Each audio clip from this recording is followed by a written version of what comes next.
experimenting with S&M in the hotel room next door to the main characters. That line I will not say, as there are some very impressionable young minds in the audience.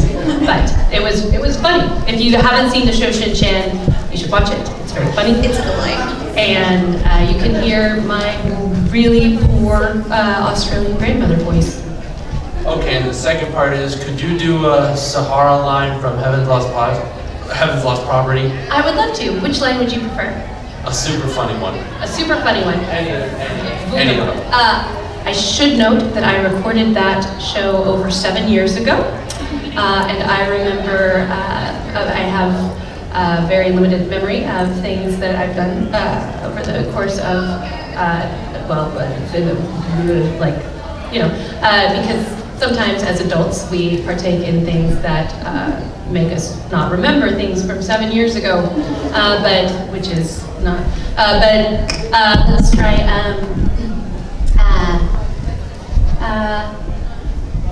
Can I Google it? Is that weird? I'm just gonna. It's all right. You can make something up. Okay, great. You know, let's open with that. All right. The lead character's name is Tomaki, and my name is Sahara. And she sounded, I know exactly what she sounded like. She sounded like me, but she was angry. Oh yeah, she was in love with Tomaki and he didn't return her affection, but he tried to, but he was not very good at it and he was a little pervy. Yeah, so how about just Tomaki stop it? Is that okay? Okay, yeah. Fantastic. You can even scream. Oh. You can even scream out, Tomaki, you pervert! Oh, sure, yeah, sure. Okay. Tomaki, you pervert! I don't know. That's right. Let's go, I guess. A go. Ellen up here. Let's go. Hi. Hi, I have a couple questions. Of course. The first one, how do you feel when people call your character Mikasa instead of Mikasa? Awful. It's difficult because frequently people will mispronounce her name. I'm pretty accustomed to it as my last name is Nishimura, so it's fine. I mean, I'm not gonna get angry about something that's so trivial. I mean, first world problems, right? Like, you mispronounced my character's name. How dare you? How dare you? What's wrong with you? Like, that's not very nice. It's like, oh, you came out to a convention and waited in line and like, you wanted to meet me and that's really, really dope and really kind, and so you mispronounced my character's name and that's okay. Like, my mama raised me right. If I corrected an adult when I was a kid, she'd be like, oh, I'm sorry, what did you just say to that nice lady? You're grounded. You're grounded. Now go get a branch. Like, no, you don't correct. I was raised in the South in a different time. Yeah, you don't correct people. So yeah, it's not great, but it's not the worst. There are far worse things, like, genocide. That's something to get angry about. But yeah, no, mispronouncing a name, it's not great, but it's not the worst. Did you have another one? I ran away with the microphone like a bad moderator. Oh, you're great. So, throughout the show and manga of Attack on Titan, 8 of the Titan powers have been confirmed. What would your speculation of the 9th lost power be? I mean, it's really challenging, right? Because I don't read the manga before I record. And so I try to not speculate, and I try really hard not to get my hopes up about things, because I feel like if I do, then when I do go in to record, it's just the same as having read the manga, because I already have preconceived notions and expectations, which isn't what I want to do with Mikasa especially. I really want to go on the journey with her. So it's challenging because as an actor, like my mind is constantly thinking in plot lines, but I have to stop. Like when I'm done recording Attack on Titan, like I just have to wash my hands of it and just be like, okay, I'm not going to do anything else. I'm not going to think about it. I'm not going to speculate. I'm not going to come up with weird conspiracy theories, because if you want to hear about my theories, they're very strange. Like Santa Claus Titan, you guys know Santa Claus Titan? Yeah. And Derpy Titan, you guys know Derpy Titan? The one's like, in my speculations, they get married. They have their own spin-off show. They live in an impossibly expensive apartment in New York City, and they stumble upon baby Titan and they don't know what to do. speculations are probably not the thing to bank on, but it is an excellent question. What do you, no, don't tell me, but I want to know, but after season 3, we'll talk. I mean, it sounds like you might have just confirmed what season 3 is going to be about. Yeah, it's Derby Titan and Santa Claus Titan. They get married, have a baby. What? It's okay, take your time. We got a lot of time. So since most of your characters are like based on source material, do you before you record, do you look into that source material to better understand the character? That depends largely on the director, right? So personally, Attack on Titan, since this is a "Oh my Mikasa" panel, I don't even know what that means, but "Oh my Mikasa" sounds dirty, doesn't it? Oh my, like not dirty like that, like dirty like "Oh my Mikasa," like you pooped yourself. Just me? Okay, poop jokes. Everybody likes poop jokes. It depends largely on the director and what the director prefers. Personally, I like to go, as I said, go into a recording session or, any gig, however the director prefers. So some directors are like, hey, here's the script, I want you to read it, here's the material, I want you to watch it, here's all this stuff. Mike McFarland doesn't necessarily prefer that and depending upon the actor. He's very, very smart and makes a call per actor. For example, Aaron, the gentleman that plays Aaron, Bryce Papenbrook, and Josh Greeley, who plays Armin, they both watched the entirety of season 1 of Attack on Titan before they recorded, and I only watched the first episode. So it really just depends on the project. But obviously, like if it's something like Romeo and Juliet, like I know that. I went to high school, so. Thank God. Ooh, that'd be awful. What got you into voice acting? What got me into voice acting? I was an actor, so I apologize. By show of hands, who was here yesterday? Sorry. But I was an actor, so I started acting when I was 9 years old. I auditioned for a local community theater for the show Annie. Oddly, I wasn't cast. Nishimura, right? I auditioned for Annie and I wasn't cast. However, by the time I kept at it, and by the time I was 13, I started touring professionally.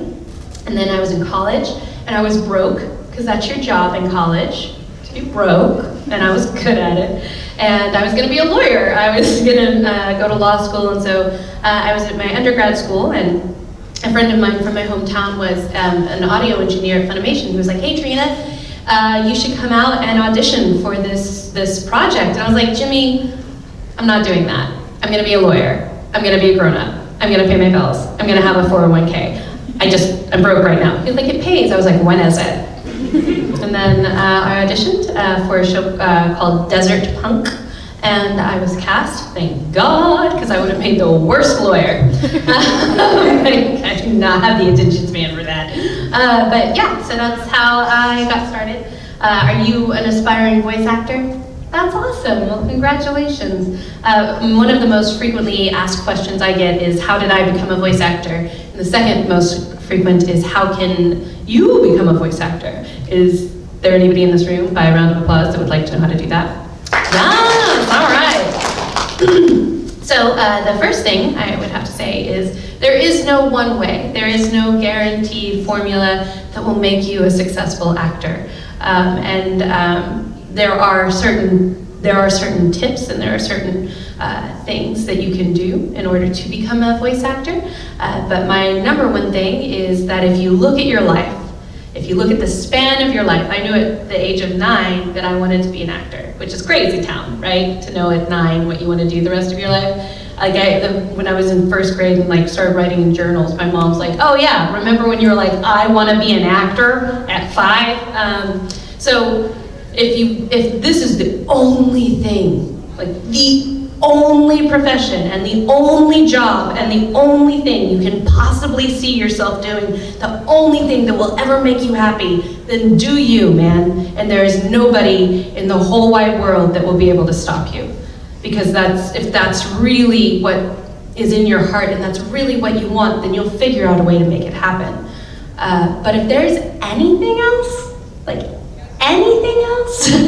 Like, oh, but I do really like to write. Like, if there's anything else you can think of that you could do for a living and you'd be happy doing, do that, because it's way easier. And those things usually have a formula, like go to high school, get good grades, get in a good school, go to college, graduate from college, get your master's, like get an internship, and now go to the next step, advance, collect $200. Or a salary, right? Because it is safer, and this kind of lifestyle isn't for everybody, and it is kind of terrifying, especially to parents. When I told my mom, I was like, oh, Mom, yeah, so I'm gonna be in a lot of debt in about 3 years when I graduate, but I just had this audition, and I decided law school's not for me. She was like, again with this, that's great, I support you. I support you, because it's scary for your parents, but if it is what you want, and in your heart of hearts, this is the only thing that's ever gonna make you happy, then do it. And anything I say, or anything your parents say, or anything your friends say, or anything that jerk at school that's like, you're actually not that good at acting, like that girl now. But yeah, like nobody's gonna be able to stop you. So I guess just really question in your heart what you want, and if that's what you want, then do you, man. And that having been said, train, that's important. Take classes, surround yourself with like-minded people. You'd be surprised how frequently you get cast because you did a play or a show or something with another actor, and the director of another thing is like, hey, do you know anybody that's insane and can scream like a banshee? And they're like, Trina has a lot of rage. Don't get comfortable with the word no, because you're going to audition a lot, and you're going to be told no a lot. And it can't hurt your feelings. It can't be something that you're like, oh my God, I have this amazing audition, and blow it up all over social media and be like, I'm doing it, living the dream, I have an audition. Because then the probability of you getting cast in that is pretty slim. And it's not just you or you or you or you or you, it's every actor. Because there's so many great actors out there. So when you blow it up on social media and you're like, I'm gonna be like the next Brooke Shields. That's not even a great reference. I couldn't think of another person. We'll say Meryl Streep, that's better. I'm gonna be the next Meryl Streep. It's like, maybe just under the hat for a minute. So get comfortable with the word no. Surround yourself with like-minded friends and people.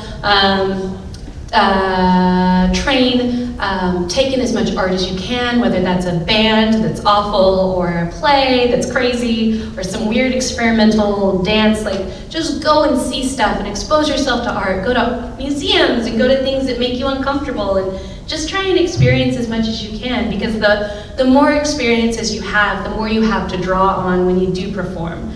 And again, all of that having been said, if you do everything that I just said and it doesn't work out, that's a real possibility that you have to be okay with.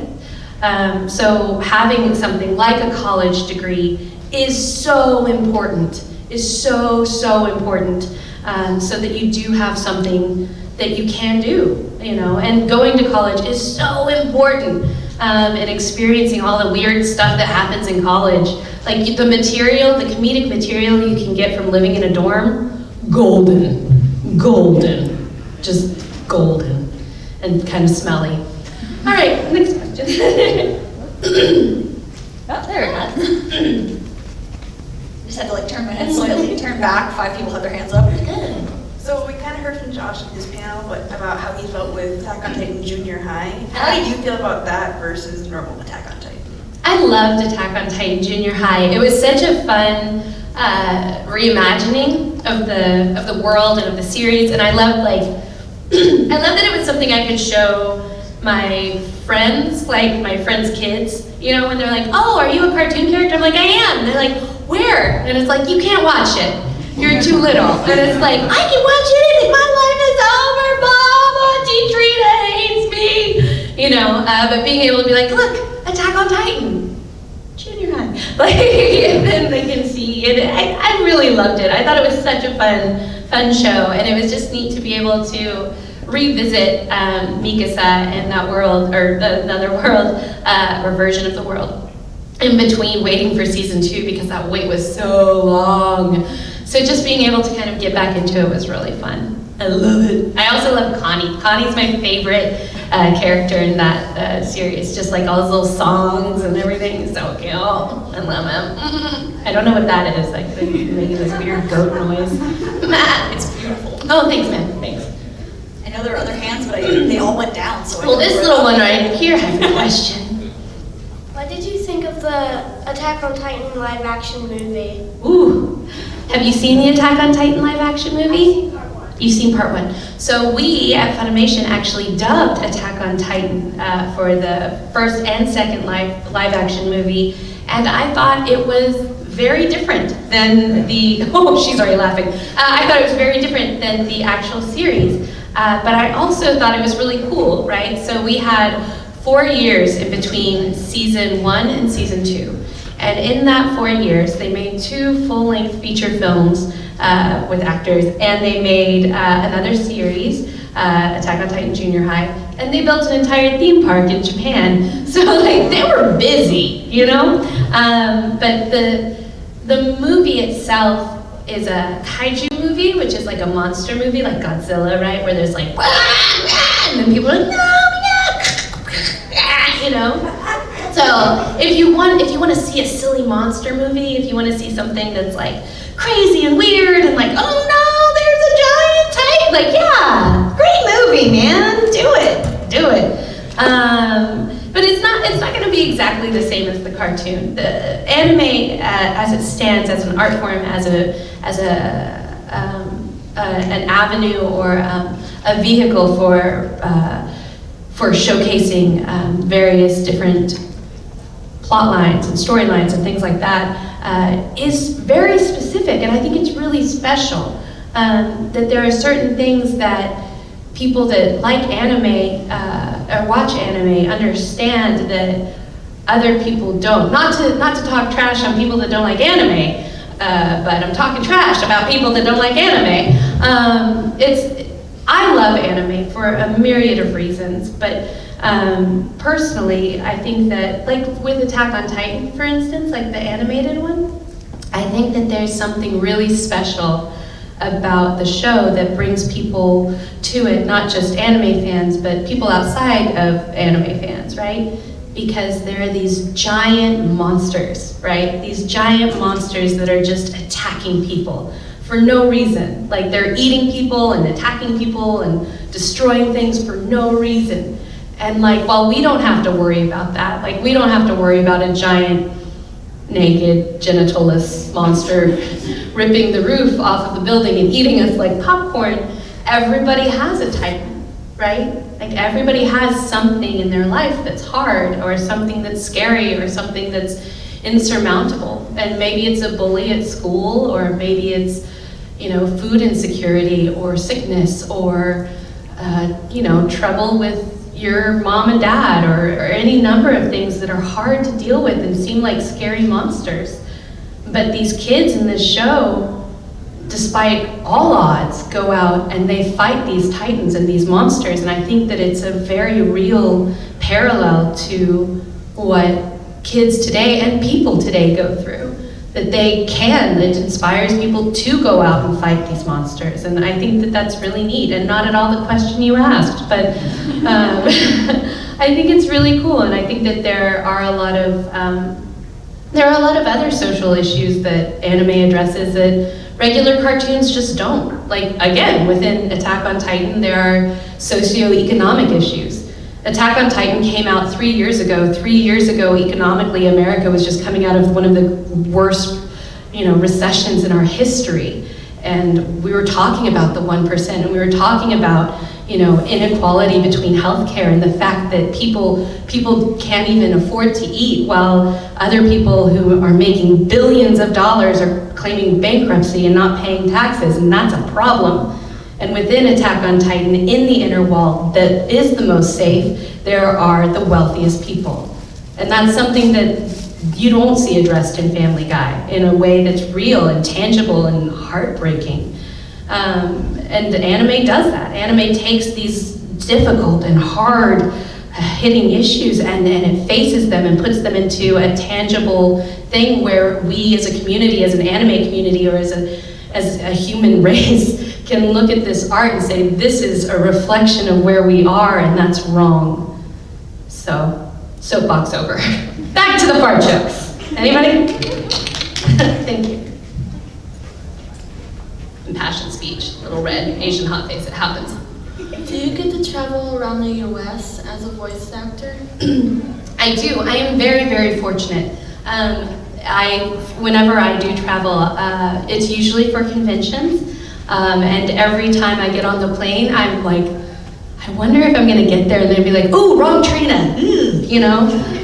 It's a dream come true, and I'm so, so fortunate, not only to be able to travel, but I mean, in being cast in Attack on Titan, I've met one of my closest friends. Like Bryce Pappenbrook, who plays Eren, is so cool. And he and I literally travel around together, and he brings his wife and his adorable little baby girl who calls me Auntie Trina, but she can't say the T yet, so it's like Auntie Trina. It's so cute, it's so cute.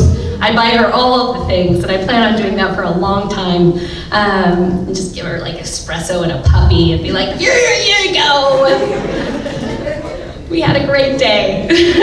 I bought her a lot of candy, and you have another dog now. But yeah, I'm very fortunate. It's crazy. It's a strange life, but I'm very fortunate to be here, and I'm very fortunate to meet all of you, and I honestly think that any moment now somebody's gonna be like, "Ha! We tricked you!" You know. But yeah, it's dope. I'm really lucky, very lucky, because a lot of people don't have that opportunity, and I'm real lucky. Yeah. Yes. Questions? Yeah. Okay, if your life was an anime, what would you want the genres to be and your character archetype? If my life was an anime, I'd want it to be a food anime. Yeah, you know, like where they show all the food all the time? I want it to be a food anime. I probably want it to be bento, so that I'm in bento, but bento is this anime about these kids, and after a certain time in Japan or in other places, they'll put bento boxes on sale for like half price. So these kids go and they like fight each other for these bento boxes. So it's a little action packed, but they're just fighting over like chicken teriyaki. I think it's really funny and silly. I'd want to have a food one, yeah, for sure. Or like, you know how anime food always looks so good? It's like, what is happening? Like what? Like, which one was it? Was it? I feel like it was Spirited Away. It must have been Spirited Away, right? Where they had that whole montage of all the food. Oh, so good. I'm hungry, I think. I have two questions. Okay. One, what are your thoughts on Mikasa and Eren's relationship? Mm-hmm. And do you feel Mikasa is the most like you, or do you feel there's another character you play better because she's more like you? My thoughts on Eren and Mikasa's relationship. Who's seen all of season 2? Oh, good. For those of you that haven't and plan on doing so, earmuffs. I'll try not. No, I'm just kidding. I'm not gonna spoil anything. But in season 1, I feel like Mikasa's drive and her primary goal was to protect the familial unit, i.e. Eren and Armin. So it was just to keep everybody alive, right? Like they're just struggling to stay alive as kids, alone in this crazy world that they live in. And I think that over the course of season 1 and season 2, Mikasa evolves as a character. And she starts to think about people differently. Whether or not she acts on that, I'm not going to say. So it's cool. But yeah, so I think I think that her shift is really interesting as a character, and I think that there's a lot of room to grow, and nothing's set in stone yet. So we'll see how it goes. But I mean, they're not. Do you ship them? Are you? Not really, but a lot of my friends do. Yeah. So I'm like, I mean, I get it. Yeah. It's a strange thing to pigeonhole a character into something, though, right? Like, it's a precarious thing, like, you have to be with him, or you can never be with him, because it makes that character one-dimensional. Like, that character doesn't have any room to grow, and they can't change their mind, and they can't experience new things. So I try, personally, for me, I try not to do that, but you never know. I mean, maybe it'll never happen because they're like platonic and they'll be like, that's like incest and weird. Or maybe it will, who knows? I'm optimistic that Japan will make the right choice. And I'm happy that that choice is not on me. Yeah, I mean, I don't ship them personally, but a lot of people do. My OTP in AOT is Levi X Windex, so, you know, no big deal. And I'm sorry, your second question was what? If you weren't in play, because who would you rather be? Like, do you feel she's you the most, or do you feel that some one of the other females? Oh, sure. So at this point, I've played over 200 roles. I don't remember all of them. I think that, have you seen Steins Gate? Oh yeah, it's definitely a little challenging to get into because it's like, what are they even talking about? I had to read a Stephen Hawking's book to barely understand what was happening. It's about time travel, by the way. It's a great show, it's called Steins Gate. I highly recommend it. But you have to watch at least like the first 3 or 4 episodes to really understand and get into it, and then you're like, oh, I'm gonna marathon this, and no one's gonna see me for 48 hours. I don't need to shower. As far as who I'm most like, I think that there are elements of each character that are similar to me, but as far as demeanor and kind of attitude and personality, I think I'm closest to Makase Kirisu on Steins Gate. Mikasa is so damaged and has been through so much and endures so much that I can't imagine being like her. Well, I can, because I do it for a living, but but I can't, like, in my day-to-day life, like the sorrow that she carries and the weight of everything and the responsibility of keeping her family alive when she couldn't keep her parents alive. Spoiler.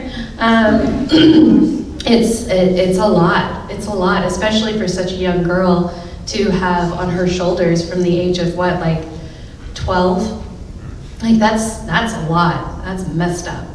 I don't wish that on anyone. But so I don't think that for me to be like, yes, my life has been that hard, that hard. My father was killed in front of me, and my mother was killed in front of me, and then I was kidnapped, and then I had to murder somebody. Like what am I gonna say? Like, yes, I have it that hard. I grew up in West Texas. I had a middle-class family, and it was a single-parent household full of love and a lot of lasagna. It was rough. You don't know me. Yeah, no, my life is great. It's great. Like, I'm good. Yeah, so I think that, yeah, definitely Makase probably. Minus the whole, like, having a PhD and discovering time travel at 17. Other than that, samesies. Other questions? Oh, look at you. Oh, wait, hang on one second. This lovely girl hasn't asked one, but we're gonna get right back to you, okay? All right. All right, so if you had to choose a scout regiment to be part of, which one would you choose and why? I mean, I get this question a lot, and I feel badly, right? Because as myself, like, if we were all suddenly transferred, like this lovely little one right up here, if we were all suddenly like transferred into the world of Attack on Titan, number 1, I am wearing the wrong outfit. That's one. Number 2, I'm gonna need to borrow that shield, bro. And and number 3, like I would love to be like, yeah, I'd be a scout. I would go out, I'd ride a horse, I'd find the bad guys, I'd kill some Titans, no big deal. But the reality is, if I did that, I'd be the arm that just comes back, like just the arm. I want to say, like, you know what? I'd be like military police, and I'd like fight the corruption from inside, and I'd guard all of the food, and I would be great. But the reality is, I'd be like, oh, I'm going to be military police, and I'm going to stop corruption after I eat some potatoes. Really, yeah, right? Totally, Sasha. But I mean, if we were all transformed or transferred into the Attack on Titan world, I would be girl A who gets smashed by a boulder on the first day and doesn't even get to sign up for anything. I'd be like, oh my gosh, you guys, what a great day. What's above the wall? Like, that'd be it. That'd be it for me. So I'd like to say I'd be brave, but I'd really probably just be crushed immediately, which is fine, I guess, yeah. Levi and Windex or Aaron and Levi. Which is better? Ooh, look at that. Straight to shipping. For those of you that don't know, shipping means like who would love each other the most. And Levi is a clean freak, so he likes Windex. Yes, he is. And Aaron and Levi are the two main dudes. So I don't find it like tantalizing or exciting that, like any sort of homosexual relationship is like, oh my gosh, that's so much more scandalous. It's like, oh, if you love each other, good. Because it's real hard to find somebody to fall in love with. But I would say I have to stick with Levi X Windex, man. Do you know how much he cleans? If he had a sponsorship from Windex, do you know how much money he would save on cleaning products? You don't know this yet, but cleaning products can get expensive. It's true, right? It's big time true because I go through maybe a bottle a week. Really? Are you Greek? No. That's my big fat Greek I wedding. just clean my bathroom windows way too much. That's good though. That's good. That's But good. when you have like 4 different people sharing one little tiny behind bathroom, yeah, you're gonna continuously clean them yours. Girl, I get it. I grew up with 4 kids in my household, 1 bathroom. I get it. Excuse me. Coughs. I keep seeing your hand go up. It's like, so I'm just gonna come over here. I was wondering if you can do a line. Yeah. I'm surprised nobody's asked me to do that yet.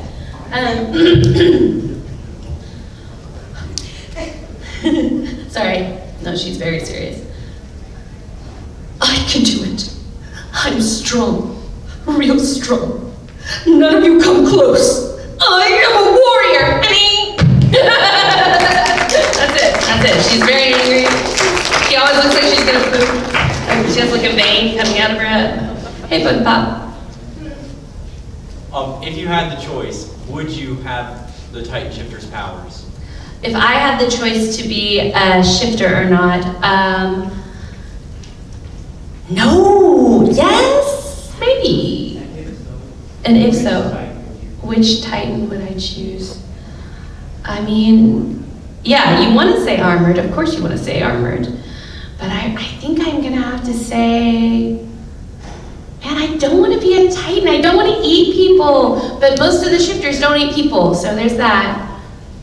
If I was a shifter, okay, I do want to be a shifter. I would be fine being a Titan. I would want to be Beast Titan. Because at least he can talk.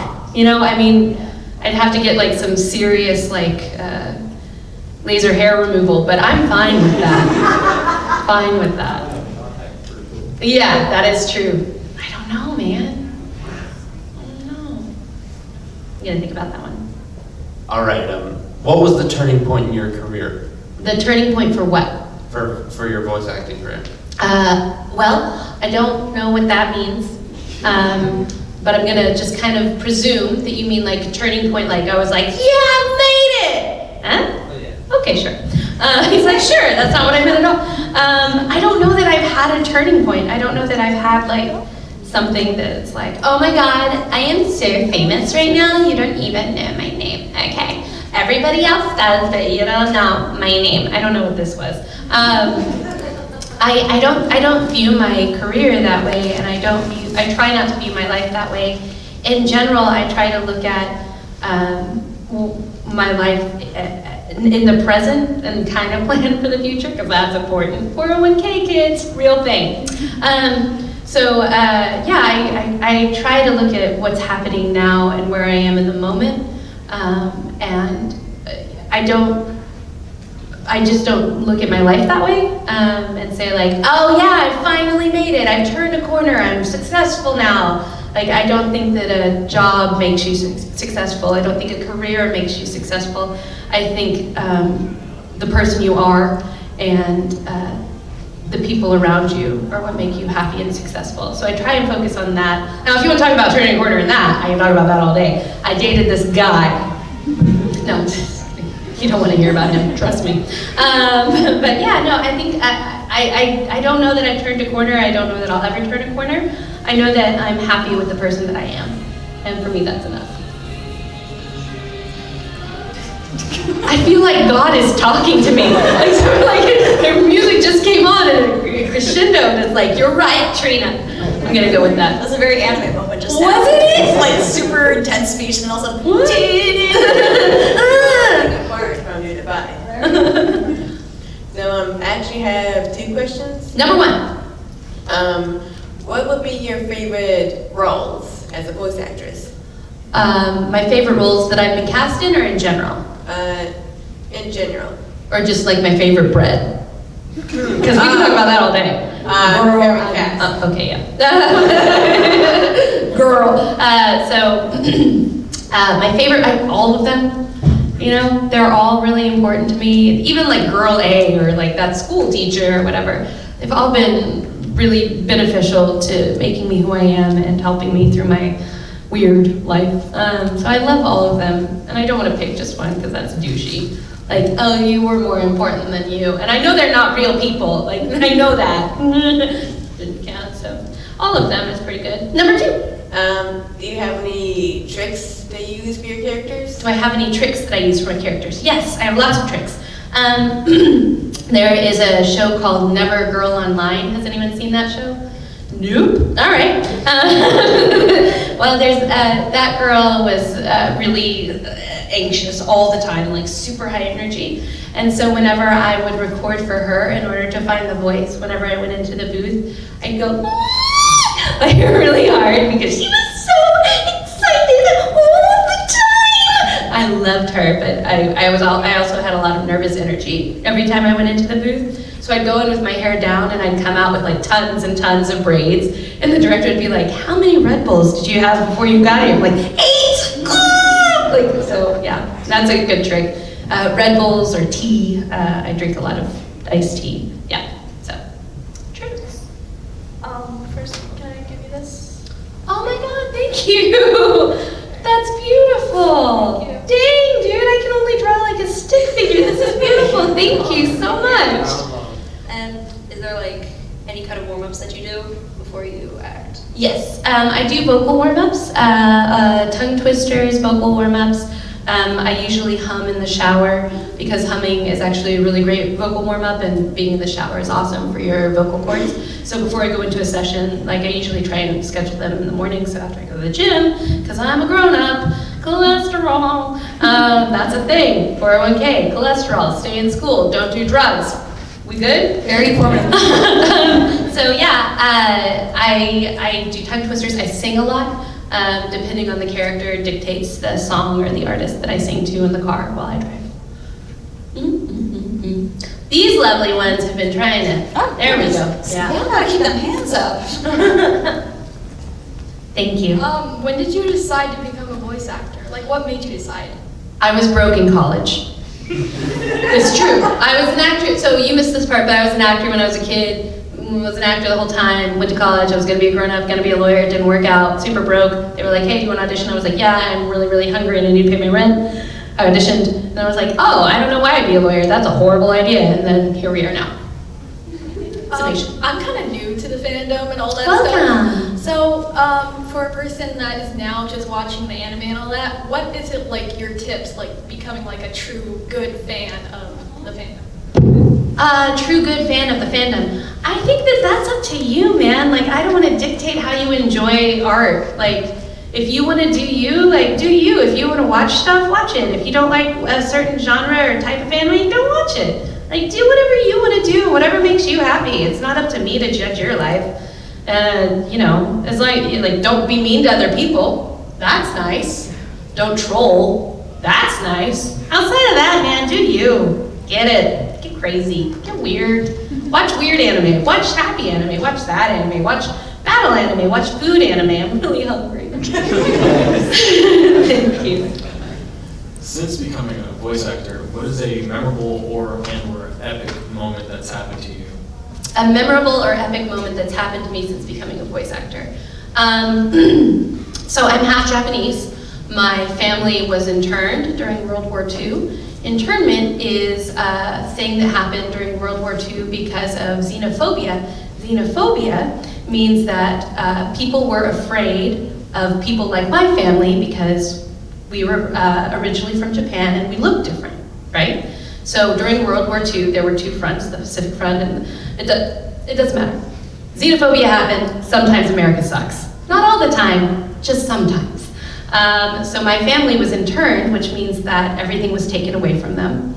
All of their money, all of their land, their businesses, and they were put into cattle cars and shipped across the nation to live in a horse stall with 2 other families for 5 months, and then shipped back across the nation to live in an internment camp where they lived in a very small place and they didn't have a lot of freedom. I do not believe that it is anywhere close to a concentration camp. That is not. They were American citizens, and their basic American rights were taken away. But it's nothing like a concentration camp. Concentration camps were awful, horrible things. And internment camps were awful, horrible things, and I encourage you to read about it. However, my grandparents actually met in the internment camp, which is a happy thing that came out of it, which is crazy. But my grandparents met in an internment camp, and they actually got married there. My grandfather also served in World War II for America and had 2 Purple Hearts and was a member of one of the most decorated units in American history. It was all Japanese men, and it was pretty fly. After all of that, right? So I know this history, and I live with this history, and I now work in a field that's kind of Japanese and all of these things. And I was at a convention, and a man named George Takei was also at that convention, who is one of my personal heroes, and I think that what he does for the LGBTQ community, what he does for politics, the fact that he stands up for people, the fact that he's smart, the fact that he's kind, the fact that he's talented, like all of these things make me really admire him. And I was fortunate enough to have the opportunity to meet him, and I was like, oh my God, it is so nice to meet you.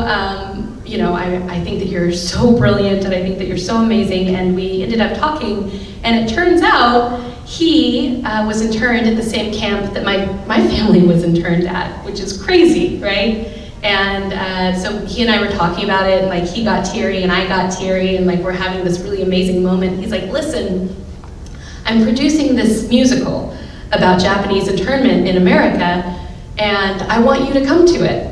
And I was like, okay, George Takei, sure. Like, when is he gonna remember the random little girl that he met, you know? But I was like, yeah, George Takei, we're basically friends, George, Mr. Takei. So, but he remembered, and he called my agent. He was like, hey, I know, like he followed my schedule, and he was like, I know that Trina's gonna be in New Jersey on my opening weekend. I'd really like for her to come to New York, and I'd like for her to be there for my opening weekend.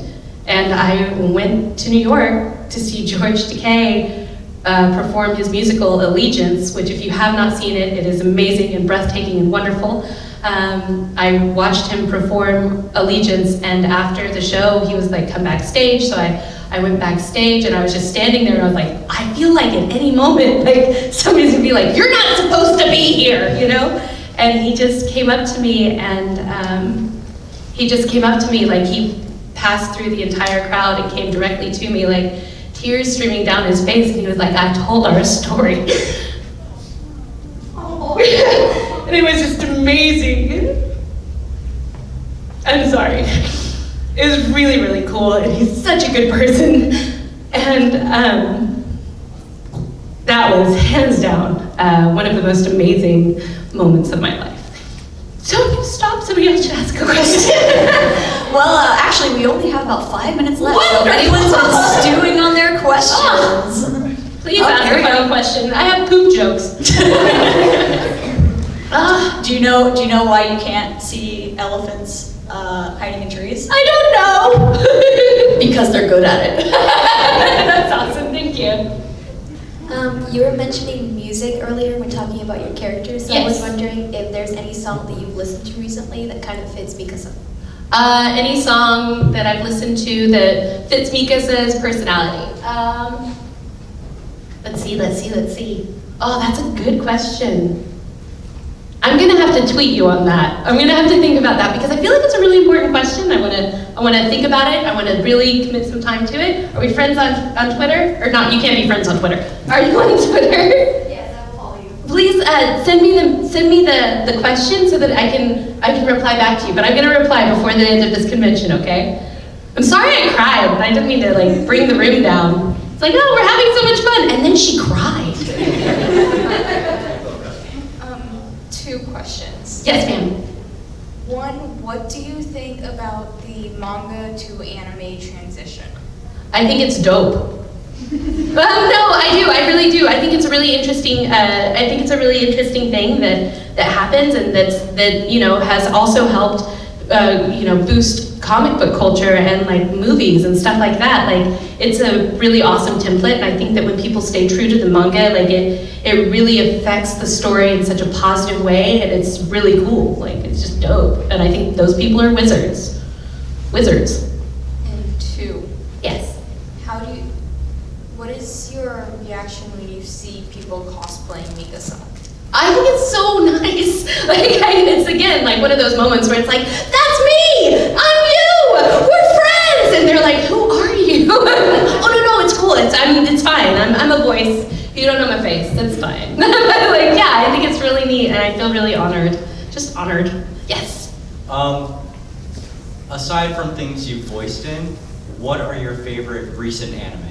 My favorite recent animes, aside from things that I've voiced in, man, I'm like a nerd though. Like I really love like Studio Ghibli stuff and like old school stuff. Like I'm a Samurai Champloo ride or die, you know? Like I love Cowboy Bebop, and when I want to watch anime, like I just find myself going back to like these old school things that I would watch when I was younger, just because I love revisiting it and seeing these things that inspired me. Yes. Do you have any friends that have some character traits in Attack on Titan? Do I have any friends that have some character traits in Attack on Titan? Like friends that are similar to the characters? Yes. Well, I do know a friend that is obsessed with potatoes. I don't, thankfully, have any friends as angry as Aaron. I have some very intelligent friends who are also in touch and emotionally intelligent people, like Armin. So yeah, I have some friends. I luckily don't have any friends with rage issues, so you know, we're good there. So yeah, I think that's it. Yeah. All right, and yep, that is going to